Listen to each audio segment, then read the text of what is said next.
السلام عليكم، ارحب بكم من مطبخي المتواضع زينة المطبخ. اتمنى فيديوهاتي مفيدة لكم، ربي يسعدكم جميعا. طبعا اليوم حبيت اسوي لكم خلطة او شيء بسيط يعني لاهل الانفلونزا، اللي يشكون من الانفلونزا. وهاي يعني نقدر نستخدمها حتى يعني بايام هالبرد هذا، مثل ما تعرفون جانا الشتاء والجو بارد، فنستخدمها يعني حتى اذا ما عندنا انفلونزا نقدر نستخدمها، لان كلش مفيدة للصدر وللانفلونزا للجسم، اللي شوية يعني يصير عندهم مثلا ارتفاع بدرجات الحرارة. نقدر نستخدمه بالايام العادية بمكان ما نخدر شاي، نقدر نسوي هاي نخدر برتقال وليمون، كلش طيب ومفيد للجسم. اتمنى ان شاء الله يعجبكم الفيديو. نبدأ وياكم. طبعا عندي برتقالة وليمونة، واذا تحبون تخلون من هذا العصير. طبعا هذا العصير اللي هو طوز بهالشكل هذا صاير. طبعا هنا الاتراك كلش يستخدموه وكلش طيب طعمه، يعني يتخدر واحده مثل الشاي، بس اني اضيف له الليمون والبرتقال يطلع عندي اطيب وينطي نكهه افضل. ناخذ برتقاله وليمونه مقطعه طبعا هي والقشر مالته. طبعا هاي حسب اعداد العائله، مثل اذا عائله كبيره تاخذون اكثر كميه، تقطيع حسب ما تحبون، شرائح، دوائر، مكعبات، شلون تحبون قطعوها انتم براحتكم، صغار كبار يعني عادي ماكو اي مشكله. تتقطع حتى تطلع النكهه مالتها. نخليها بجدر.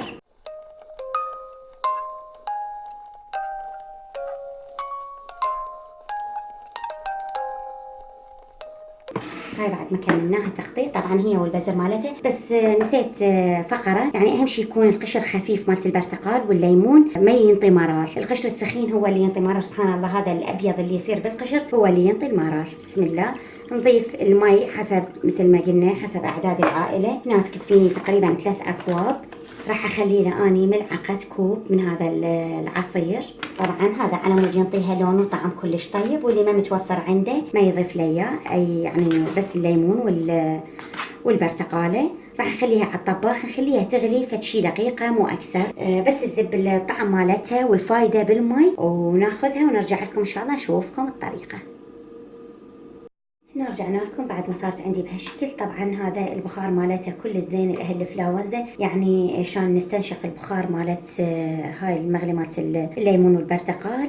نحاول شويه هيك نهرسه حتى تطلع يعني الحبات مالت داخل البرتقال والليمون هم كلش طيب، تنطي طعم كلش طيب. طبعا نصب. بسم الله.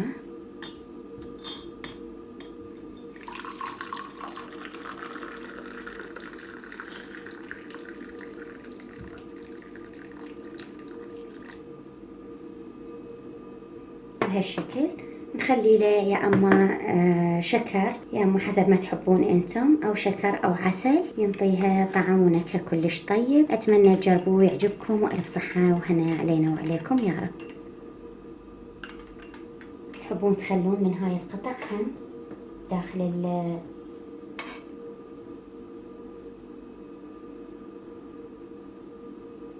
ويا العصير، يعني ينطيها طعم كلش طيب. ألف صحة وهنا علينا وعليكم يا رب. مثل ما تعرفون حبايبي، الأيام الجو بارد، ودائما تصير بهاي الوقت الأمراض والإنفلونزا والقحة وهاي الشغلات، فأني حبيت تستفادون من هالشي اللي أقدمه. إن شاء الله يا رب يفيدكم. طبعا هاي خلطة راح أسويها هسه، انتظروني. وهذا شراب منعش وطيب ومريح، يعني اللي عندهم قحة قبل يستفادون من يشربوه. أتمنى تجربوه، أتمنى تشاهدون الفيديو إلى النهاية. ربي يسعدكم جميعا، وإن شاء الله يا ربي يمشفون مكروه جميعا. اليوم راح نسوي يعني بعيدا عن الطبخ، اليوم راح نسوي فد شغله تفيد اللي يعني صدورهم تعبانه او عندهم قحه او هاي الشغلات، كلش مفيده. طبعا مقاديرها ان شاء الله تكون متوفره بكل بيت. طبعا عندنا الحبه السوداء مطحونه، الزنجبيل مطحون، والعسل. هاي 3 مكونات، طبعا مكونات بسيطه وسهله. ان شاء الله يا رب تجربوها وتستفادون، لان انا بصراحه صار سنين عليها، مثل ما تشوفون هسه شويه صدري تعبان، فحبيت اسويها وحبيت هم تستفادون من الطريقة. طبعا عندنا الحبة السوداء، يعني راح اسوي بهاي العلبة، لان بيها قبض حتى نغطيها نحتفظ بيها، لان راح نسوي كمية. راح نخلي كمية اول شي من العسل. طبعا اني دائما اسويها من غير مقادير، بس هالمرة راح اسويها قدامكم واحاول اخلي قياسات حتى تستفادون من عنده. طبعا اهم شي يكون العسل اصلي يفضل حتى تستفادون من النتيجة. هنا راح اخلي تقريبا استكانة من العسل. راح ناخذ وياها ملعقة كوب غير مملوءة من الحبة السوداء، نص ملعقة كوب من الزنجبيل، ونخلط المواد. طبعا هاي مجربة، يعني اني صار سنين اسويها من كنا بالعراق، حيل استفاد عليها. حبيت تستفادون من هالخلطة هاي، وطعمها كلش طيب، يعني مو طيب حتى يعني الكبار والصغار يقدرون، الرجال والنساء كلها تقدر تاخذ منها. هاي هسه ورا ما انخلطت عندنا وصارت بهالشكل.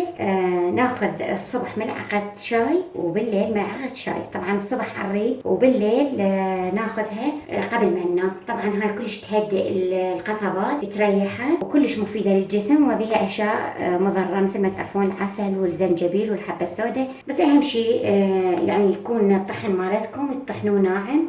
مثل ما تشوفون الحبة السوداء عندي ناعمة بس متكتلة، لانه اني خليتها اول ما خليتها على الطباخ حمصتها شوية، يعني بس حتى تطلع بيها اذا بيها رطوبة او هيك شغلات. الزنجبيل لا انا جبته مطحون يعني جاهز عندي، خليته فوق العسل وخلطناه، وبهالشكل هذا انتهت وصفتنا لليوم. هنا عندنا وصفة ثانية هم كلش مفيدة على مود الصدر، طبعا من مكون واحد او من مكونين، هو المي والزعتر. طبعا الزعتر البري اللي نستخدمه على بعض الاكلات كلش مفيد هم للصدر، يهدئ القصبات، يريحها. طبعا ينشرب هو دافي، واذا تقدرون تشربوه بدون شكر بعد افضل. اللي ما يقدر يخلي قليل من الشكر او العسل يقدر يضيف شوية عسل. راح ناخذ كوب من المي ونخلي الزعتر فوقها ونخليها على النار. ناخذها على النار ونرجع لكم بعد ما تجهز. طبعا غليته على الطباخ مثل ما تشوفون صار بهالشكل هذا، يعني خليته دقيقة واحدة يغلي وطفيته، ما اريده يغلي كثير حتى ما تروح الفوائد مالته. هسه ناخذه ونصفيه بنفس الكوب.